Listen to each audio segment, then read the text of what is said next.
வணக்கம். ஆஸ்ட்ரோவேலின் நல்ல நேரம் நிகழ்ச்சியின் சார்பாக அத்துணை சப்ஸ்கிரைபர்களையும் எல்லா அன்பு உள்ளங்களையும் எனது நண்பர்களையும் வருக வருக என வரவேற்பதில் பெருமகிழ்ச்சி கொள்கிறேன். வக்கரதுண்ட மகாகாய சூரியகோடி சமப்பிரப அவிக்னம் குருமே தேவ சர்வகாரியேஷு சர்வதா. தென்னாட்டுடைய சிவனே போற்றி, என் நாட்டவர்க்கும் இறைவா போற்றி.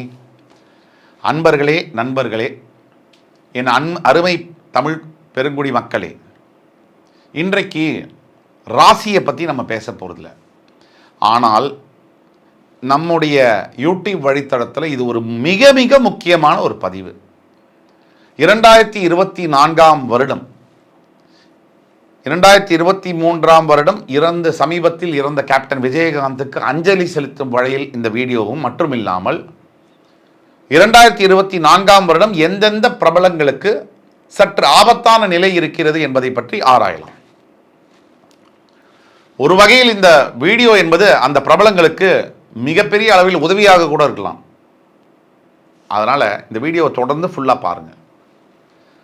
சமீபத்தில் கேப்டன் விஜயகாந்த், எல்லோராலும் கேப்டன் என்று அன்பாக அழைக்கப்படுகின்ற புரட்சி கலைஞர் விஜயகாந்த், அவர் மறைவு என்பது நெஞ்சை உலுக்கக்கூடிய சம்பவமாக இருந்தது.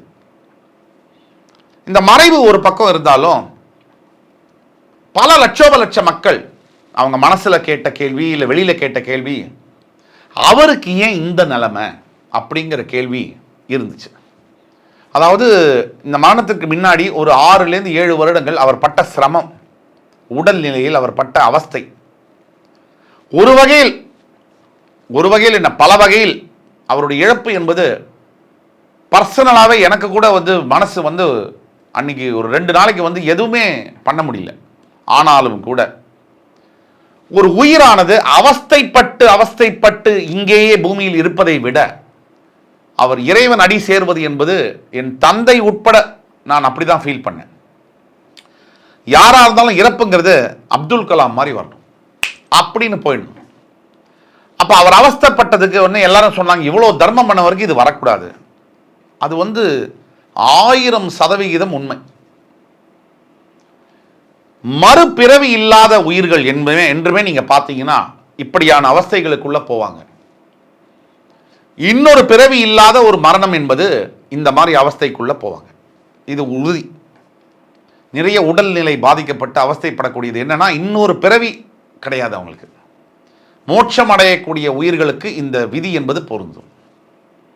கடைசி பிறவியில் கிட்டத்தட்ட 95% உயிர்கள் மிகுந்த அவஸ்தையை மேற்கொள்வார்கள். அவர் செஞ்ச தர்மத்துக்கு அவருக்கு மட்டும் மோட்சம் இல்லை, அவர் கூட இருந்த பக்கத்தில் இருந்த ஆளுக்கெல்லாம் மோட்சம் கிடைக்கும். அவ்வளவு தர்மம் செஞ்சிருக்காரு. எவ்வளவு தப்பு பண்ணவங்க கூட அவர் ஒரு தடவை தொட்டிருந்தா கூட அவனுக்கு கூட மோட்சம் கிடைக்கும். அந்த அளவுக்கு புண்ணியம் செய்த ஒரு நபர். எத்தனையோ காசு, எத்தனையோ லட்சங்கள் வாரி வழங்கிய, எதிர்பார்க்காத கொஞ்சம் கூட, அதாவது பொலிட்டீஷியன்னா ஒரு பால் விலையை உயர்த்தி விட்டார்கள் என்பதற்காக கூட்டணி கட்சியிலிருந்து விலை வெளியே வந்தவர். ஒரு 6 ரூபா பால் விலையை உயர்த்தினாங்கன்னு சொன்ன ஒரு 6 ரூபாய்க்காக ஏழை மக்கள் அந்த 6 ரூபாய் கொடுக்க முடியாது அப்படிங்கிறதுக்காக கூட்டணி கட்சியிலிருந்து வெளியே வந்துட்டார். எந்த அரசியல்வாதி இந்தியாவில் இதை செய்ய முடியும்? ஒரு சின்ன 0.1% கூட அப்பழுக்கு இல்லாத ஒரு தலைவன், அவரை நாம் இழந்து விட்டோம். நம்மை ஆளுவதற்கு அவருக்கு எல்லா தகுதியும் உண்டு. ஆனால் அவர் நமக்கு தலைவராக வரக்கூடிய தகுதி நமக்கு இல்லையோங்கிற அளவுக்கு வருத்தம் அளிக்கிறது.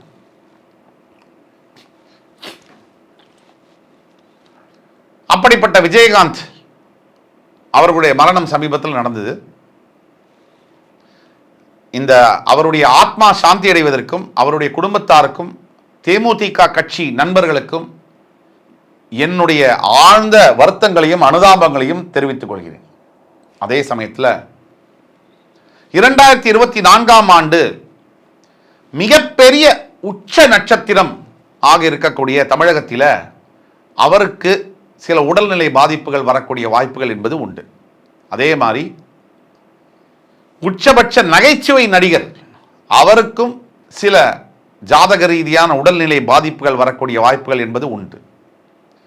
அது மட்டுமல்லாமல் முக்கியமான ஒரு விஷயம், தொடர்ந்து இந்த 2024 பேசும்போது அரசியல் துறையில் கோலோற்றி தன் பேச்சின் மூலியமாக புகழை எட்டிய மிகப்பெரிய உச்சபட்ச அரசியல்வாதி ஒருவர், அவருக்கும் உடல்நிலை ஜாதக ரீதியாக கொஞ்சம்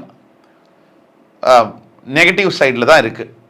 இருந்தாலும் கூட இவர்கள் அனைவருமே, அதாவது யாருக்கும் எந்த நோய் நொடி இல்லாமல் வாழும் காலம் வரை எந்த அவஸ்தையும் இல்லாமல், மரணம் என்பதை வெல்ல யாராலும் முடியாது. இதுல இறந்து போனவங்க, இதுல வந்தவங்க பார்த்தீங்கன்னா ஐயோ போயிட்டாரு அப்படின்னு வருத்தத்தில் ஆடுறது இயல்பு. ரொம்ப இது பண்ண முடியாது. ஏன்னா அவர் மட்டும்தான் என்னமோ இறந்து போயிட்டா மாதிரியும், நாம எல்லாம் இங்கேயே நிரந்தரமா இருக்கிற மாதிரியும் பல மக்கள் நினைக்கிறாங்க, பல நபர்கள் நினைக்கிறாங்க.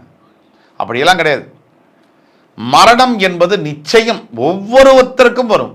எனக்கு வரும், உங்களுக்கு வரும், அத்துணை பேருக்கும் வரும். அதுவரையில் அவஸ்தை இல்லாத, ஒரு கொடிய ஒரு பெயின் வலியெல்லாம் இல்லாத மரணம் என்பது வர வேண்டும் என்பதுதான் என்னுடைய வேண்டுகோள்.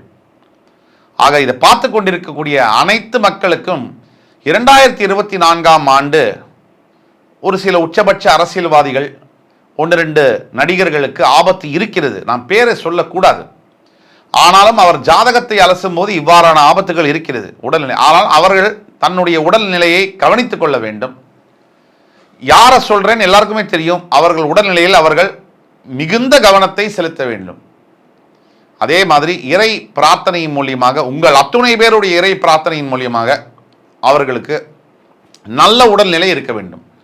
மரணம் எய்தும் வரை அவர்கள் நிம்மதியாகவும் சந்தோஷமாகவும் ஆக்டிவாக இருக்க வேண்டும் என்பதுதான் என்னுடைய வேண்டுகோள் இறைவன்ட்ட. ஆக 2024ஆம் ஆண்டு பல இயற்கை சீற்றங்களை சந்திக்க இருக்கிறது.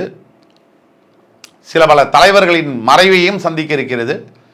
நடிகர்கள், தமிழகத்தை பொறுத்தவரையில் உச்சபட்ச நடிகர் மற்றும் உச்சபட்ச நகைச்சுவை நடிகர் அவர்களையும் கூட கொஞ்சம் ஜாக்கிரதையாக இருக்க வேண்டிய காலகட்டங்கள். ஆக இதை பார்த்து கொண்டிருக்கக்கூடிய அத்துணை நேயர்களுக்கும் நான் வேண்டி கேட்டுக்கொள்வது, யாராக இருந்தாலும் சரி, விஜயகாந்த் அவர்கள் இறந்ததிலிருந்து நமக்கு கிடைக்க வேண்டிய செய்தி என்னன்னா, அவர் வாழ்ந்த வாழ்க்கையில் அவர் செய்த தர்மம், அதுதான் தமிழகத்தை ஸ்தம்பிக்க செய்தது. ஒரு ஒரு ஒரு கோடிக்கணக்கில் மக்கள் உள்ள சென்னைக்குள்ள ஒரு எள்ளு போட்டால் எள்ளு எடுக்க முடியாத அளவிற்கு வந்ததுக்கு காரணம் அவருடைய பணமோ, அவருடைய நடிப்போ, அவருடைய பதவியோ, அவருடைய அழகோ அல்ல, அவர் செய்த தர்மம். அந்த தர்மத்தின் காரணமாக எந்த எதிர்பார்ப்பும் இல்லாமல் ஜனங்க அழுதவங்க கூட அடிவயத்திலிருந்து அழுதாங்க, பேசுனவங்க கூட அடிவயத்திலிருந்து பேசினாங்க. அது காரணம் அவருடைய தர்மம். அதுதான் கர்ணன் மறைந்து விட்டாலும் இன்றைக்கு வரைக்கும் கர்ணனை பற்றி மகாபாரதத்தில் எவ்வளவோ கேரக்டர்ஸ் இருந்தாலும் கர்ணனை பற்றி பேச வேண்டிய காரணம் தர்மம். இதிலிருந்து நாம் தெரிந்து கொள்ள வேண்டியது, அன்பு பெருமக்களே, அருமை தமிழ் நெஞ்சங்களே, உங்களால் இயன்ற தர்ம காரியங்களை தயவு கூர்ந்து செய்யுங்கள். அதாவது எதிர்பாராத தர்மங்கள், உங்களால் முடிஞ்ச தர்மத்தை செய்யுங்கள். 10 லட்ச ரூபாய் வச்சுட்டு 10 ரூபா பிச்சை போடாதீங்க. அப்படி போட்டிங்கன்னா அதுவே பெரிய தப்பு, பாவம். நீங்கள் தயவு செய்து உங்களால் முடிஞ்ச தான தர்மங்களை செய்யுங்கள். எல்லாத்தையும் வாரி வச்சுக்காதீங்க. எதையுமே அள்ளிட்டு போக முடியாது. விஜயகாந்த் சார் சொன்னதே தான் சொல்கிறேன். காசு காசு காசுன்னு காசுன்னு என்னடா காசு? செத்தப்புறம் அருணாகொடியை கூட அவுத்துட்டு தான்டா விடுவாங்கன்னு அவர் சொன்னார் அந்த ஆடியோவில். அதே தான் நான் சொல்கிறேன்.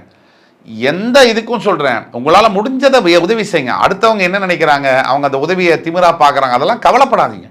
நீங்கள் செய்ய வேண்டியதை செஞ்சுட்டே போங்க, நல்லதே நடக்கும், நீங்கள் ஜெயிப்பீர்கள் என்று கூறி அடுத்து வரும் காணொலியில் உங்கள் அத்துணை பேரையும் மறுபடி சந்திக்கும் வரை உங்களிடமிருந்து விடைபெறுவது உங்கள் ஜோதிட கலாநிதி சுபாஷ் பாலகிருஷ்ணன். நன்றி, வணக்கம், வாழ்க வளமுடன்.